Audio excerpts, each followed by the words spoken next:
Last night, I watched an interesting and insightful interview between Mel Robbins and Emma Grede. I am obsessed, okay?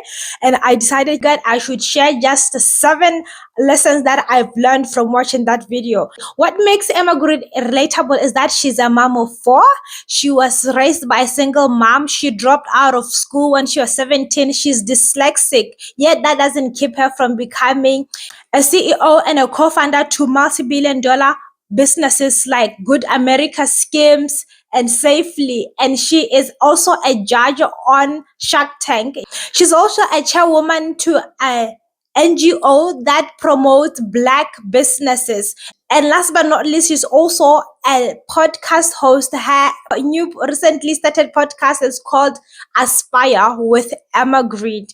I'm going to share with you things that are going to blow your mind, yet are practical to help you change your life. And I'm going to link their interview in the description so that you guys can go and watch it for yourself, because I swear to God, this episode will change your life. The first 2 things that she said on this interview was take responsibility for yourself and choose your thoughts carefully. Taking care of herself was something that she learned from a very young age when she was helping her mom raise her siblings. She is the first of 4. She has always considered her family dynamic as the mom, and then her mom as the dad, and then they had 3 kids who they were raising together. And then that encouraged her to learn to take responsibility of her life at a very young age, because she had people who were dependent on her. And then I related with her in so many levels, because I too was a parentified child who assumed grown up duties at a very young age. I remember when my mom passed away when I was 13, I was helping my older sister, who were 10 years apart, taking care of my younger sibling and her daughter. I also considered us as partners, because I wanted to do everything in my power to help my sister live a burden-free life, because I figured that she was a child herself. She had a toddler at the time, and she was going through so much. She was doing so many things by herself. So I decided, you know what? At a very young age, at 13 years old, I'm going to be responsible so that I can help unburden my sister. And that's what I did. And Emma Grede continued to say that helped align her life and help craft the person that she is today. And I can't agree more. And then the other thing that she mentioned that I love very much is she is dyslexic, right? That doesn't stop her from improving herself. She is so committed. She said that she has a Warren Buffett quote that says, the more you learn, the more you earn. And that's one of her favorite. I'm like, I can relate with you in so many levels, because I'm someone who is very committed to learning. I'm constantly improving myself, because I learned that I become a better person the more I learn. So regardless of her being dyslexic, she said she continues to consume a whole lot of information. She's studying, she reads a lot of books. If you follow her, and you should, on Instagram, or both on Instagram and on YouTube, you would find out that she's someone who's constantly seeking to improve herself. She's reading books, she's learning so many things, she has so many skills, she's constantly improving herself. So if you want to improve your life, you start with working on yourself. She goes on to say that the best relationship you could ever have with anyone, it should be with yourself, right? You should invest on yourself than you invest with anybody else, because when all is said and done, you are the only person who gets to live with you through and through. So don't shy away from investing in yourself. And then one of my favorite thing that she said is pursue excellence over perfection. We are living in the world where people are so consumed by perfection. You want to do it perfectly, but instead of that, Emma urges you to pursue excellence. She says when you do something, every job that you do, even you being a parent at home, right? She says when you wake up in the morning, look at your kids, be present, like kiss your kids like it's the last time. And then when you are doing a job for the first time, she urges you to ask yourself this question: if somebody was paying me $1 billion to do this job, how would I show up for it? And then do it in the best way possible, because the way you do one thing is the way you do everything in life. And then your energy will attract people towards you. People will be gravitated towards you because of your energy. So show up and do the thing that you do wholeheartedly. She said when she was still a shopkeeper, she used to fold those clothes neatly. When she was serving at the restaurant, she would serve with the best attitude ever, the best energy.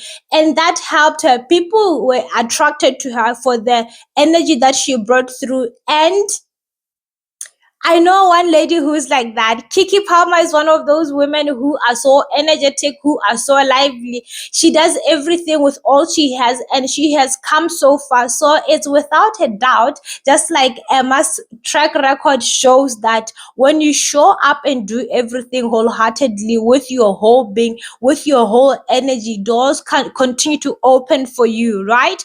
Do everything with all your being. And then the other thing is, she says nobody owes you anything. You are responsible for your life. So get out there and do the things that you need to do in order for you to build the life that you need for your life.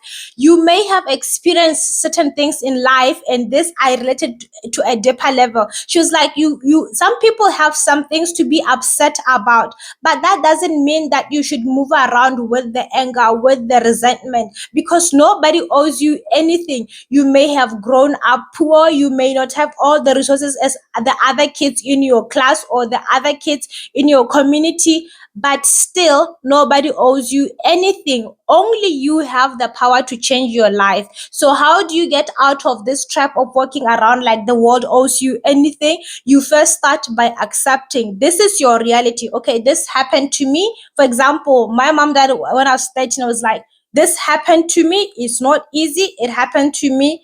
What am I going to do? Nothing. My sister died a few years later. I was like, well, we're backed in the corner again. There's nothing I can do about that other than taking responsibility. I accepted that my sister was out of the picture and now I was in charge of the girls. Guess what I did? I looked for a job. I worked as hard as I could to ensure that those girls are taken care of. They had food on their table. It is very possible to make the best out of your situation. It may not be everything you ask for or everything you imagine, but when you take accountability, accepting yourself where you are and meeting yourself there, it changes everything. So learn to take responsibility of yourself and own up to your life. Nobody's coming to save you. Only you have the power to change your life. All right? And then the other thing she mentioned was, when you are stuck and you don't know what to do, she advised you to pursue yourself, because oftentimes you'd want to take, say you are tired of blaming the world for your life, and you said, you know what, I'm going to take accountability of myself. But then you don't know where to start. Like, where do I start though? She advises that you focus on improving yourself, improving your skills, improving your health, improving the things around your environment that can help you become the better version of yourself. And as you are working on yourself, things will align and doors will start to open up in your life. And I couldn't agree more. The moment you start to take responsibility and start to work on yourself, you see things opening up to you step by step. Nothing's going to come to you when you are hiding, but when you go, they say those who seek find, those who knock, the door will open up for them. So when you put yourself out there, you'll be surprised by how many doors will open up for you. And then as you are pursuing yourself, the other things she mentioned is that don't be choosy. You might want to be a fashion designer as she wanted to be a fashion designer, but then you get a job as a maid, you get a job as a waitress, you get a job as a housekeeper. Don't be choosy. Just do those jobs. When you are doing those jobs, you are going to learn the things that you don't like. That is you learning. It might not be the learning you expected, but you are learning the things that you don't want. And these jobs, as you are doing them, you are taking some things from them and they are leading you into a certain direction. So take a direction, even it's not the direction that you wanted, at least you are moving towards something. take that and keep moving. The door and your circle will continue to align as you are keep moving. And then this one, I also related with her in some level, in every level actually. She said she wanted to get away from where she grew up because she knew that if she stayed in that environment, her circumstances would be limited. And I couldn't agree with her more. I grew up in a village and I knew from a very young age that I wanted to get out of that village. Not only did I want to get out of that village, I wanted to get out of Botswana. I wanted to get out of Africa, and I did. It took me years because I started applying for flight attendant. I wanted to be a cabin crew at 18. I started applying for cabin crew then. Even though I never got in, I never stopped applying. I applied for cabin crew. I applied for boat crews. I applied for au pair jobs abroad so that I could get out. Like, I was looking for ways to get out. It took me forever, but I finally got out. And then the other thing that she says about getting out, it doesn't mean that it changes who you are, because so many people feel like they are abandoning themselves, they're abandoning their culture and their family behind. You can't abandon those people. You take them with you. They may not be with you in person, but they're with you in spirit, okay? And also, you can take the girl out of the ghetto, but you can never take the ghetto out of the girl. So don't worry about changing and losing yourself. I'm still the same girl. I'm still the same village girl. Hence my podcast, That Village Girl. Because the person that I was then, I'm still the very same person. I just changed the environment, because they say you can't heal in the environment that broke you. So I needed out because I wanted a better life for myself. And so she did. She got out from London, where she was born. Now she's living in America. 8 years later, she is a multi-millionaire. Like, you know what? Emma is so inspirational. And at the moment, I am so obsessed with you. Let me tell you, she's my private mentor and she doesn't even know it. So she said, if you are worried about changing your environment, she says, it's fine. You can change your environment. You can change where you are in life, but that won't change who you are. And I related that to the bit. And then the other thing that they discussed together was, when you have a dream, for instance, I have a dream about this podcast. When you have a dream, not everyone has to understand it, because that dream wasn't given to them. There's a reason why you are drawn to that. She was drawn to fashion, but not everybody around her understood why she was drawn to that. So don't worry too much about who doesn't get you or who doesn't understand why you are passionate about certain things. Just be passionate about something. She's like, now that she's a mother, all she wishes that at least her children can be at least passionate about something, because passion keeps you alive. Passion gets you excited. Passion gets you out of the bed in the morning. You're looking for something to grow. You grow through your passion. And she also said that as a person, you should aspire, which is the name of her podcast, by the way, aspire to leave the world better than you found it. Because if you came here and you didn't change yourself and you didn't change the world, where the hell are you existing? Like, you just wasted everybody's time, including yourself. So don't waste yourself. The last thing that I'm going to share, this episode is so packed. I'll link it below. Please go check it out and watch the whole thing. I took so many notes, it's ridiculous, but I'm gonna cut it here. The last thing that I'd like to share with you before I leave is, get out of your head. Change the narrative that stops you, most especially fear. Don't give up to fear. That's what she said. And you should never let your dreams stay dreams forever. Keep working on your dreams. Keep your eyes on the prize, and eventually things will work out for you. All right?